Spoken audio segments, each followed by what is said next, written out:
আপনার মতামত শুনতে চায়। এগুলো বলার দরকার আছে? চরমনায় পীর জামাতকে নিয়ে হিংসাত্মক বক্তব্য দিয়েছে। তিনি বলেছেন জামাতের কারণে নাকি দেশে ইসলাম কায়েম হয়নি। এ ব্যাপারে আপনার মতামত কি? সব আমার মতামত লাগবে। হুজুর ফজা পাগলার এই পাগলা লিখবেন কেন? ফজলুর রহমান তার পাগলামি নিয়ে একটা গান শুনতে চাই। বাবা তোমার দরবারে সব পাগলের খেলা, বাবা তোমার দরবারে সব পাগলের খেলা, হরেক রকম পাগল দিয়া মিলাইছো মেলা, হরেক রকম পাগল দিয়া মিলাইছো মেলা, বাবা তোমার দরবারে সব পাগলের খেলা, বাবা তোমার দরবারে সব পাগলের খেলা। ইস্যুর পরে ইস্যু আসে, কত ইস্যু আসে পাশে, ইস্যুর পরে ইস্যু আসে, কত ইস্যু আসে পাশে, তদন্ত করিতে গিয়ে ফুরাইছে বেলা, তদন্ত করিতে গিয়ে ফুরাইছে বেলা, বাবা তোমার দরবারে সব পাগলের খেলা, বাবা তোমার দরবারে সব পাগলের খেলা। টেলিভিশন টকশোর মাঝে কত বিজ্ঞানী টেকো আছে, ঠিক না ঠিক? টেলিভিশন টকশোয় যারা কথা বলে মনে হয় এরা শুধু জ্ঞানী না, বিজ্ঞানী। এত বিজ্ঞানী, দেশের সমস্যা সুবিধা অসুবিধা সব ওদের কাছে। এত যখন পারো রাত জেগে টেলিভিশনে কথা বলো কেন? সকালবেলা ময়দানে এসো দেখি, কথা কয় না। এত পারো তুমি ময়দানে আইসো। আর টেলিভিশনের কিছু হোস্ট থাকে, কিছু ওই যে এদের কি বলে সঞ্চালক, এই সঞ্চালকেরা নিরপেক্ষতার কথা বলে আবার অনিরপেক্ষতা দেখায়। সেখানে কোনো না কোনো এক পাশে ঝুঁকে পড়ে একজনকে কোণঠাসা করা হয়। এরকম আছে না নাই? এই কোণঠাসাকে কেন্দ্র করে আমাদের কে একজন যেন, একজন মহিলা, কি নাম যেন, হ্যাঁ না, হ্যাঁ নামটা আপনারা ভুলে গেলে হবে না? না, ওই যে ও তো আজকে ঘোষণাই দিয়েছে যে আর সংসদে কি করবে না, এই আর টেলিভিশনে অন্তত ওই যে এর উপস্থাপনায় কাজী জেসিন, ফারজানা, রূপাদের মতো দালাল, হ্যাঁ ওদের জন্য ওই যে মারদিয়া মমতাজ, কি মমতাজ, মারদিয়া মমতাজ, তিনি বলেছেন টকশো বয়কট করেছেন। এই জাতীয় হলুদ সাংবাদিক আছে না নাই? যারা নিরপেক্ষতার কথা বলে এই যে সাংবাদিক পাশে বসে আছেন, আবার বেশি বললে গায়ে লাগে কিনা আল্লাহ জানে। তো সাংবাদিকেরা হলুদ সাংবাদিকতা করলে এইগুলো বাংলার জমিনে আর এই হলুদ সাংবাদিকতা চলতে দেয়া যাবে? আজকে কিন্তু প্রথম আলোর সম্পাদক মতিউর রহমান, তাই না? ঠিক বললিস তো?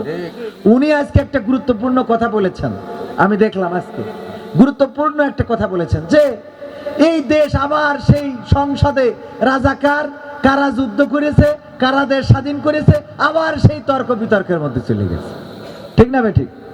উনি বলেছেন, আমি বলছি না। এই তর্ক বিতর্ক করে দেশের কোনো কল্যাণ আসবে? এইগুলো করে সময় পাস করে কোনো লাভ? জনগণের টাকায় সংসদ চলে, ওই সংসদে কে রাজাকার, কে মুক্তিযোদ্ধা, কে শিশু মুক্তিযোদ্ধা, কে বৃদ্ধ মুক্তিযোদ্ধা, এটার জন্য ওই সংসদে পাঠানো হয় নাই, জনগণের কল্যাণের জন্য পাঠানো হয়েছে। ওখানে যারা গোলাবাজি করে, এই গোলাবাজি আর চলতে দেওয়া হবে না। দেশকে অনেক পিছিয়েছেন। ৭১ সালে যেটা ঘটে গেছে সেটা মীমাংসাও হয়ে গেছে, ঠিক না ঠিক? ৭১ নিয়ে যারা লাফালাফি করতো, ফালাফালি করতো, ৭১-এর রাজাকার এই মুহূর্তে বাংলা ছাড়, বাংলায় তারা তো থেকেই গেছে, কিন্তু এরা বাংলা ছেড়ে অপর বাংলায় চলে গেছে, ঠিক না ঠিক? সুতরাং এইগুলো নিয়ে খেলতে যাবেন না। এটা দাদাদের প্রেসক্রিপশন, এই দাদাদের প্রেসক্রিপশনে বাংলাদেশ চলবে। দিল্লি না ঢাকা, দিল্লি না ঢাকা, এখন ঢাকার প্রেসক্রিপশনে চলতে হবে, দাদাদের প্রেসক্রিপশনে এই দেশ চলতে দেওয়া হবে। সুতরাং সংসদে বসে এমন এমন কথা, এই যে ফজলুর রহমান সাহেব সংসদে তিনি কোন আকল দিয়ে বললেন যে আমারে ফজা পাগলা বলে? এটা কি সংসদে বলার মতো কথা?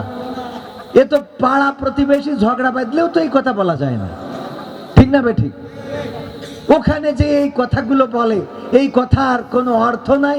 এদেরকে সংসদে পাঠাইছে আল্লাহ জানে, ভোট দিয়ে এই কাজগুলো করার জন্য, না দেশে বিদ্যুৎ দেওয়ার জন্য, দেশে কারেন্ট দেওয়ার জন্য, রাস্তা করার জন্য। ঠিক না ঠিক? রাস্তাগুলো, বিদ্যুৎ, ব্রিজ, আমাদের যে রূপসা ব্রিজ, এই ব্রিজটা আরো প্রশস্ত করার দরকার আছে না নেই? কি অবস্থা! এই যে খালি ওই যে এক পাশ অফ করে রেখেছে, এগুলো আমি মনে হচ্ছিল যে আমি যদি কোনোভাবে এই অঞ্চলে পাশ করতে পারতাম, যদিও আমার কেউ ভোট দেবে না, তো তারপরেও এই ওই যে একটা পর্দা আছে ওইটা উঠাই ফেলতাম, কারণ ওমনে তোর গাড়ি চলতেই চায় না, খুলতে চলে তেমন। ওমনে খালি নায়ক নায়িকা, গায়ক গায়িকা, প্রেমিক প্রেমিকা চলাচল করে। এই সত্য বলছি না মিথ্যা বলছি? তো প্রেমিকদের জন্য এই রাস্তা থাকবে কেন ফেরদৌস ভাই? হ্যাঁ, প্রেমিকদের জন্য ওই রাস্তা থাকবে না, ওইটা তুলে দিতাম যাতে প্রেম করতে যাই হঠাৎ করে বেহুশ হয়ে পড়লি টিরাকে চাপাতে তুই চলে যায়, যে দুটো একসাথে যেই জান্নাত অথবা জাহান্নামে যেখানে হয় থাক। কথা ঠিক আছে কিনা? টেলিভিশন টকশোর মাঝে কত বিজ্ঞানী টেকো আছে, আসলে তে ওরাই হলো শয়তানের চেলা, আসলে তে ওরাই হলো শয়তানের চেলা। বাবা তোমার দরবারে সব পাগলের খেলা, বাবা তোমার দরবারে সব পাগলের খেলা। আলেম ওলামা দেখলে কেহ জলে কতক লোকের দেহ। তাসলিমা নাসরিন সংসদ থেকে মাথায় টুপিওয়ালা যখন এক সাইড টেলিভিশনে দেখার মাথা খারাপ হয়ে যায়। আমার তো মনে হয় শুধু মাথা খারাপ হয় না, পাও খারাপ হয়ে যায়। ঠিক না বেঠিক? এই টুপিওয়ালা দাড়িওয়ালা দেখলে কিছু লোকের চুলখানি বাড়ে না বাড়ে না? আবার তাদের বাপ দাদা চাচা মারা গেলি হুজুর ছাড়া কে? হুজুর আমার আব্বা শুক্রবারে মরেছে, হুজুর শুক্রবারে মরলি, খুব ভালো দিন না? হ্যাঁ, তোর আব্বা দোতলা বেহেশত পাবে। হুজুর কাছে এবার এসেছে, হুজুর শুক্রবারে মানে তোর এখন খুব শুক্রবারের দরকার। কথা কয় না? এরকম আছে না নাই? হুজুর একটু দোয়া করি তো হুজুর। শয়তান নিজের। আর আমাদের দোয়া করতে হলে আমাদের হুজুররাও যা তাই, হুজুররাও দুটো টাকা পালি যে ইতে একেবারে আল্লাহ তোমার বান্দা আল্লাহ। শয়তান কোথায়! টাকা পালি একেবারে জীবনে পশ্চিম মুখে হুজুর খেয়ে পড়িনি, ও জান্নাত দেবে, আল্লাহ পাগল হয়ে গেল। কথা কয় না? যে এই জান্নাত কি? আল্লাহ তুমি জান্নাত, তোমার বান্দা আল্লাহ তুমি না। আল্লাহ বলছো ওর তো জাহান্নামের জন্য আমি রেস্টি করে রেখেছি, আবার তুই এখন ঘুরে দিতে বলিস কে জন্য? এরাম আছে না নাই? সুদখোর, জেনাকারী, ব্যভিচারকারী, কথা দিয়ে কথা রাখে না, মুনাফিক। আল্লাহ নবী সাল্লাল্লাহু আলাইহি ওয়াসাল্লাম আব্দুল্লাহ বিন উবাইয়ের জানাজায় যাচ্ছে, ওমর রাদিয়াল্লাহু তাআলা টানতে বলতেছে আপনি যাইয়েন না। বলছে না, আমি দয়ার নবী, আমার যাইতে হবে। টান দিয়ে দেখি বলছে আমার তো মন বলছে যে আপনি আল্লাহর নবী না। আল্লাহু আকবার বলবেন না? যে আপনি যদি নবী হতেন তা ও যা করেছে ইসলামের জন্য ও জানাজা পড়া যাবে না। তাও বিশ্ব নবী সাল্লাল্লাহু আলাইহি ওয়াসাল্লাম যাচ্ছেন, আল্লাহ রাব্বুল আলামিন আয়াত নাজিল করে দিলেন যে ওই জানাজায় আপনি যাবেন না, হাতও উঠাবেন না। আল্লাহু আকবার। আল্লাহ ওমর রাদিয়াল্লাহু তাআলার পক্ষ নিলে যে ও জানাজা পড়া যাবে না। আর আমরা ওরে বাবা নেতা টাকা পালি হয়, হ্যাঁ এরম নেতা জীবনে আর পাওয়া যাবে না। এরম আছে না নাই? এই জাতীয় আল্লাহ হেফাজত করুক। তো আলেমদের দেখে যারা পছন্দ করে না, দাড়ি টুপি যাদের ভালো লাগে না, তাদের জানাজাও পড়ানোর দরকার। আর এক্ষেত্রে আমার যুবকদের একটু বলার দরকার আছে। যুবকরা এখন ডিজের কুপাকুপি আছে না নাই? গায়ে হলুদি ডিজে, মুসলমানিতি ডিজে, বিয়ের দিন ডিজে, পিকনিকের দিন ডিজে, বার্থডে ডিজে, তারপরে কি আরো সব আছে। আমার বক্তব্য হলো এইভাবে যারা ডিজে বাজায় ওদের জানাজার দিনও ডিজে দরকার আছে না নাই? টাকা দেবো আমি, স্পিকার ভাড়া করবেন ফারুক সাউন্ড, 2 পিয়ার লাগাই দিয়েতে বাজাই দেবেন দয়াল তোর লাইগা রে দয়াল। দরকার আছে না নাই? তোর যদি নুনু কাটার দিন ডিজে বাজানো যায়, তোর যদি গালে ভাতের দিন ডিজে বাজানো যায়, তোর যদি ওই যে গায়ে হলুদের দিন ডিজে বাজে, বার্থডেতে ডিজে বাজে, তোর মৃত্যুর দিন কে জন্য ইমাম জানাজা পড়াবে? কথা কয় না? ওই দিনও তোর ইমাম ডিজে, প্রয়োজন হলে একটা চাইনার থেকে অনলাইনে ব্লুটুথ অন করে কিনে নিয়ে আসবো, নিয়ে এসে ব্লুটুথ লাগাই কভারও একটা লাগাই দেবো, দিয়ে উপর থেকে কানেক্ট দিয়ে বাজাবো যাতে ফেরেশতারা ওই শোনে আর বাটামটা নেয়। দরকার আছে না নাই? হ্যাঁ, এইগুলো করবেন। ডিজে বাজবে, ওই বাড়ি কোনো জানাজা হবে। যেই বিয়েতে ডিজে বাজবে ওই বাড়ির বিয়ে পড়াতে যাবেন। হুজুর বিয়ে পড়াতে কবেন যে তোকে ডিজে তে পড়া, ওই যে ওখানে যে গান গাচ্ছে শাকিব খান, ওর নিয়ে আসিতে পড়া। এগুলো দরকার আছে না নাই? বিয়ে থেকে বরকত উঠে যাচ্ছে, কারণ রাসূলের সুন্নাহ নাই।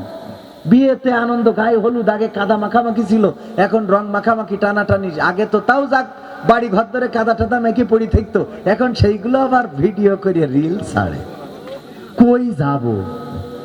আর হুজুরির সামনে ওইগুলো পড়ে, যা একটু নামাজ কালাম পড়ি তো ওই দিকে শেষ। কথা কয় না, না মনে করছেন হুজুরির সামনেও আসে না, ফেরেশতা তো হুজুর। কথা কয় না, আসে না, আসে না। তাহলে এইগুলো বাবা করা যাবে না, এইগুলো করবেন না। সব রেকর্ড আল্লাহর কাছে থেকে যাবে। ইকরা কিতাবাকা কাফা বিনাফসিকাল ইয়াউমা আলাইকা হাসিবা। পড়ো তোমার কিতাব, পড়ে তুমি তোমার হিসাব করে দাও, পরকালে সব দেখতে পাবেন। আজকে যে যুবকের আমার ফেরদৌস ভাই, সাদ্দাব ভাই মাহফিলের আয়োজন করেছেন, এই অঞ্চলের যুবকদেরকে নিয়ে মসজিদ করেছেন, একটা দোতলা মসজিদ, এগুলো আমলের খাতায় থাকবে না? থাকবে না? বিশ্ব নবী বলেছেন, যদি কেউ জমিনের উপরে কোন একটা মসজিদ বিনির্মাণ করে